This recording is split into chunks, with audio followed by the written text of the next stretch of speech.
దేవగిరిలో మాధవయ్య అనే వ్యక్తి ఉండేవాడు. తను పెంపుడు కుక్కని ఎప్పుడెప్పుడు వదిలించుకుందామా అని చూసేవాడు. నిన్న రాత్రి కలలో మన ఇంట్లో దొంగలు పడి దోచుకున్నారు, అయినా నువ్వు ఎందుకు అరవలేదు అని ఒకరోజు ఉదయం దాన్ని కసురుకున్నాడు. వెంటనే ఇంట్లో నుంచి తరిమేశాడు. ఆ తరువాత కొన్ని రోజులకి ఓ గాడిదను తెచ్చి పెంచుకున్నాడు. దాని మీద వస్తువులు మోపించి డబ్బులు సంపాదించేవాడు. ఒకసారి దానికి ఆరోగ్యం బాగలేకపోవడంతో సరిగ్గా పనిచేయలేకపోతుంది. దాంతో ఆ గాడిదని కూడా ఊరికి దూరంగా వదిలేసి వచ్చేశాడు. ఒకరోజు ఓ ఋషి మాధవయ్య దగ్గరకు వచ్చి, నేను ధ్యానం చేసుకోవడానికి చాలా దూరం వెళ్తున్నాను, నాకు తోడుగా ఏదైనా పెంపుడు జంతువుల్ని తీసుకెళ్దామనుకుంటున్నాను.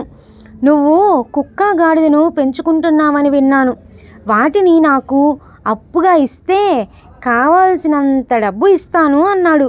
దాంతో మాధవయ్య, నాకు ఒకరోజు సమయం ఇవ్వండి, ఖచ్చితంగా వాటిని మీకు అప్పగిస్తాను అన్నాడు. నాకు ఎక్కువగా సమయం లేదు, వెంటనే వెళ్ళిపోవాలి అన్నాడు ఋషి. అయితే మీరు ఇక్కడే మా ఇంట్లో కూర్చోండి, నేను సాయంత్రానికల్లా వాటిని తోలుకొస్తాను అని చెప్పాడు మాధవయ్య. సరేనంటూ ఆ ఋషి ఇంట్లోకి వెళ్ళి కూర్చున్నాడు. మాధవయ్య ఇంట్లో నుంచి వెళ్ళగొట్టిన కుక్క గాడిదను వెతుక్కుంటూ వెళ్ళాడు. అవి రెండు కనిపిస్తే బాగుండు, ఆయన దగ్గర బోలెడు డబ్బులు తీసుకోవచ్చు అనుకున్నాడు.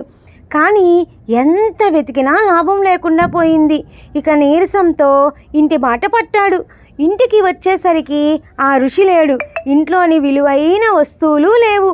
దాంతో మాధవయ్య ఎంత మోసం జరిగిపోయింది. దొంగ మారువేషంలో వచ్చి ఉన్నదంతా దోచుకొని పోయాడు.